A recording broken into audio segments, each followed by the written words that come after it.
Laisse-moi te poser une question inconfortable. Combien de projets as-tu abandonnés après un premier échec? Combien d'idées sont mortes dans ta tête avant même d'avoir été testées parce que tu avais peur de rater? Combien de fois tu t'es dit «Je ne suis pas fait pour ça» après un résultat décevant?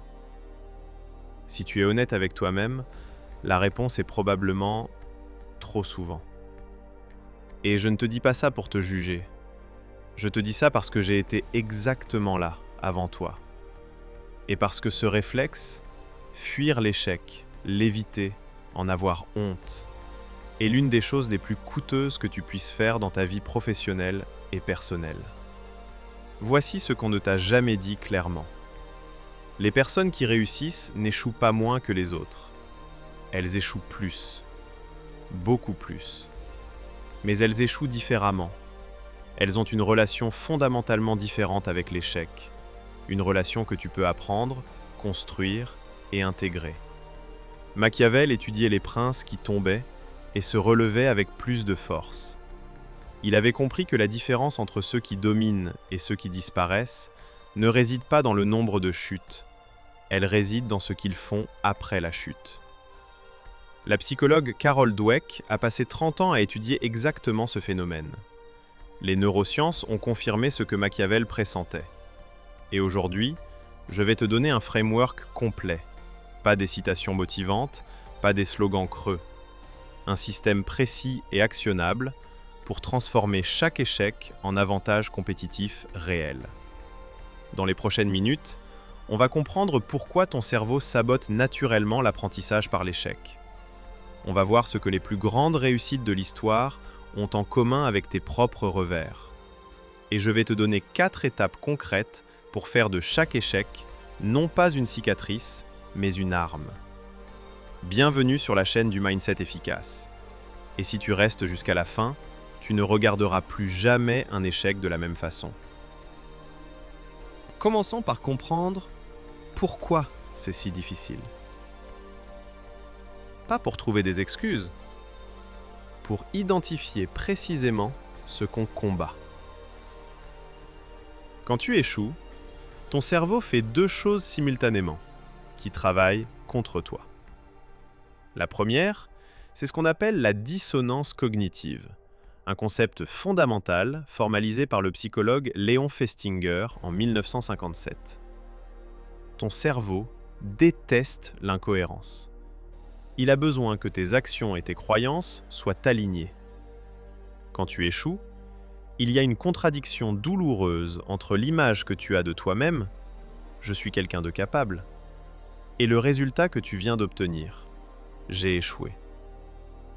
Pour résoudre cette douleur, ton cerveau a 2 options. Option A, remettre en question ta perception de toi-même.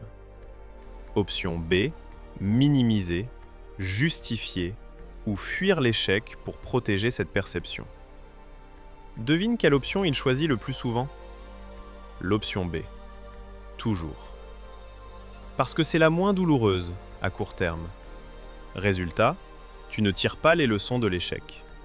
Tu le ranges dans un tiroir mental étiqueté « épisode douloureux à ne pas rouvrir » et tu passes à autre chose, sans avoir récupéré l'information précieuse qu'il contenait.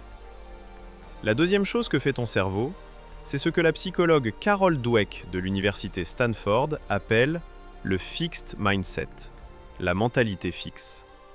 Dans son livre Mindset, publié en 2006 et traduit dans le monde entier, elle décrit 2 façons fondamentalement différentes de concevoir ses capacités. La mentalité fixe dit « Mes capacités sont figées. Je suis intelligent ou je ne le suis pas. Je suis doué ou je ne le suis pas. » Dans cette vision, l'échec devient une preuve définitive de tes limites. Il ne dit pas « cette approche n'a pas fonctionné ». Il dit « tu n'es pas à la hauteur ». C'est cette fusion entre un événement et une identité qui est toxique. Tu passes de « j'ai échoué » à « je suis un échec ». Et une fois que c'est ton identité, tu ne peux plus bouger. Tu ne peux plus essayer. Parce qu'essayer, c'est risquer de confirmer ce que tu crois déjà de toi-même. Voilà pourquoi la plupart des gens préfèrent ne pas essayer plutôt que d'essayer et d'échouer. L'inaction est douloureuse, mais elle est prévisible. L'échec est douloureux et humiliant. Alors le cerveau choisit l'inaction. Mais voici ce que Dweck a découvert dans 30 ans de recherche. Cette mentalité fixe n'est pas une caractéristique innée. Ce n'est pas qui tu es. C'est une programmation. Et les programmations peuvent être modifiées. Machiavel écrivait dans Le Prince : « Les blessures doivent être infligées tout à la fois pour que leur moindre durée les fasse moins ressentir. » Cette citation parle de stratégie politique, mais elle contient une vérité profonde sur l'échec. La douleur courte et intense est préférable à la douleur longue et diffuse. Un échec rapide, analysé et dépassé vaut infiniment mieux qu'une stagnation prolongée par peur de tenter. Machiavel observait les princes qui rebondissaient avec encore plus de force après une défaite. Leur secret n'était pas l'absence de douleur, ils souffraient autant que les autres. Leur secret était la vitesse à laquelle ils transformaient la défaite en information utilisable. Maintenant, laisse-moi te montrer que ce principe n'est pas réservé aux princes de la Renaissance.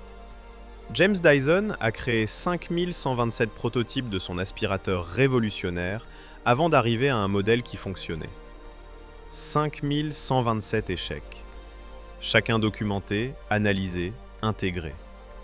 Aujourd'hui, Dyson est une marque mondiale valorisée à plusieurs milliards d'euros. Dans une interview, il a dit quelque chose de remarquable. « Chaque prototype raté m'apprenait ce que je ne savais pas que je ne savais pas. » C'est exactement ça. L'échec te révèle des angles morts que le succès ne peut pas te montrer. Netflix a failli disparaître en 2011 quand Reed Hastings a annoncé la séparation de ses services DVD et streaming. Une décision catastrophique qui a fait chuter le cours de l'action de 77% et provoqué la fuite de 800 000 abonnés. Plutôt que de nier l'échec, Hastings a publié une lettre ouverte admettant son erreur, analysé ce qui n'avait pas fonctionné et réorienter l'entreprise entièrement vers le streaming. Résultat que tu connais. Et plus près de nous, dans le monde du contenu digital, les créateurs qui dominent aujourd'hui, ceux qui ont des millions d'abonnés, ceux qui génèrent des revenus significatifs, la quasi-totalité d'entre eux ont passé leurs 2 premières années dans un relatif anonymat, à publier du contenu que presque personne ne regardait. Ils n'ont pas réussi malgré ces années d'échecs. Ils ont réussi grâce à elles. Parce qu'ils ont utilisé chaque vidéo ratée, chaque format qui ne fonctionnait pas, chaque message qui ne résonnait pas, comme une donnée pour affiner ce qui allait finalement exploser. La différence entre eux et ceux qui ont abandonné n'est pas le talent. C'est la méthodologie face à l'échec. Et cette méthodologie, elle s'apprend. Elle se structure. C'est ce qu'on fait maintenant. Voici le framework que j'aurais voulu avoir bien plus tôt. 4 étapes simples, dans l'ordre, à appliquer systématiquement après chaque échec, petit ou grand. Étape 1. Décharger. Avant toute analyse, tu dois décharger l'émotion. C'est l'étape que tout le monde saute, et c'est pour ça que l'analyse qui suit est souvent faussée. Si tu essaies d'analyser un échec alors que tu es encore dans la douleur, la honte ou la colère, ton cerveau va biaiser chaque conclusion. Il va soit minimiser pour protéger ton ego, soit exagérer pour punir ton manque de confiance. La décharge émotionnelle, ce n'est pas pleurer pendant 3 jours. C'est accorder un temps limité et délibéré à l'émotion. Concrètement, 24 à 48 heures maximum. Pendant ce temps, tu as le droit de ressentir la déception, la frustration, le découragement, pleinement, sans les juger. Et ensuite, tu fermes ce chapitre émotionnel, délibérément, et tu passes à l'étape suivante. Étape 2. Autopsier. Une autopsie médicale a un seul objectif, comprendre ce qui s'est passé. Pas juger, pas blâmer, comprendre. Ton autopsie d'échec fonctionne exactement pareil. Tu prends 1 heure, un carnet, et tu réponds à ces 4 questions sans filtre et sans jugement. Qu'est-ce qui devait se passer? Qu'est-ce qui s'est passé à la place? À quel moment précis les choses ont-elles dévié? Et quels signaux d'alerte avais-tu ignorés ou mal interprétés? Cette dernière question est la plus précieuse, parce que dans la grande majorité des cas, les signaux étaient là. On les avait vus. On avait choisi de ne pas les écouter, par optimisme excessif, par peur de remettre en question le plan, par pression sociale. Les identifier après coup, c'est s'assurer de ne plus les ignorer la prochaine fois. Étape 3. Isoler la variable. C'est l'étape la plus analytique et la plus libératrice. Sur tout ce qui n'a pas fonctionné, tu te poses une question simple. Qu'est-ce qui était sous mon contrôle et qu'est-ce qui ne l'était pas? Parce qu'un échec est rarement à 100% de ta faute. Il y a toujours une part de timing, de contexte, de marché, de circonstances extérieures. Et il y a une part qui dépend de toi, tes décisions, ton exécution, tes ressources, ton positionnement. En isolant ce qui dépendait vraiment de toi, tu fais deux choses importantes simultanément. Tu arrêtes de te flageller pour ce qui était hors de ton contrôle, c'est une dépense d'énergie inutile, et tu identifies précisément les leviers sur lesquels tu peux agir différemment la prochaine fois. C'est un investissement d'énergie utile. Cette distinction entre ce qui dépend de toi et ce qui n'en dépend pas, les stoïciens l'appelaient la dichotomie du contrôle. Épictète en avait fait le fondement de toute sa philosophie il y a 2000 ans. Elle est toujours aussi pertinente aujourd'hui. Étape 4. Reformuler l'hypothèse. La dernière étape transforme l'analyse en action future. Tu formules une nouvelle hypothèse pour ta prochaine tentative. Pas un vœu pieux, une hypothèse précise, testable, basée sur ce que tu viens d'apprendre. Le format est simple. J'avais supposé que X, j'ai découvert que ce n'était pas vrai parce que Y. Ma nouvelle hypothèse est donc Z, que je vais tester en faisant W. Ce format te force à être précis. Il transforme une leçon vague, je dois mieux travailler, en un apprentissage actionnable. Mon message ne résonnait pas avec cette audience parce qu'il parlait de fonctionnalité plutôt que de bénéfices. Ma prochaine version va commencer par le problème du client, pas par ma solution. Et cette nouvelle hypothèse devient le point de départ de ta prochaine tentative, plus informée, plus ciblée, plus solide que la précédente. C'est comme ça que Dyson est passé du prototype 1 au prototype 5127.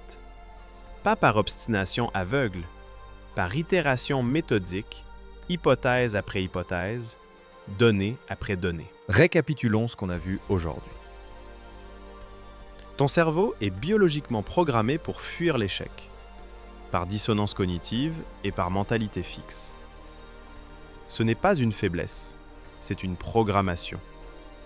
Et les programmations se modifient. Machiavel, Dyson, Netflix et tous les créateurs qui dominent leur domaine ont une chose en commun. Ils n'ont pas moins échoué que les autres. Ils ont échoué mieux, méthodiquement, avec un système. Ce système, c'est le framework en 4 étapes. Décharger l'émotion pour analyser lucidement. Autopsier sans jugement pour comprendre précisément. Isoler la variable pour identifier ce qui dépend vraiment de toi. Et reformuler l'hypothèse pour transformer la leçon en action. Appliquer systématiquement, ce framework change fondamentalement ta relation à l'échec. Il ne disparaît pas, il se transforme. Il passe de quelque chose que tu subis à quelque chose que tu utilises. Et je te laisse avec cette pensée de Carol Dweck qui résume tout. Ce n'est pas l'échec qui définit les gens, c'est leur façon de répondre à l'échec. Tu ne peux pas contrôler si tu vas échouer. Tu peux contrôler ce que tu fais ensuite. Et c'est là, précisément là, que tout se joue. Dans la prochaine et dernière vidéo de cette série, On va parler de quelque chose que tout le monde comprend intellectuellement, mais que presque personne ne pratique vraiment. Penser et construire sur le long terme, dans un monde entièrement conçu pour l'instant. On va voir pourquoi ton cerveau est structurellement attiré par le court terme, comment contrer ce biais, et comment construire un système personnel qui te garde aligné sur ce qui compte vraiment, semaine après semaine, année après année. D'ici là, applique le framework. La prochaine fois que tu rencontres un échec, petit ou grand, suis les 4 étapes. Et dis-moi en commentaire, quel est l'échec qui t'a le plus appris dans ta vie? Je lis tout et je te réponds. À très vite!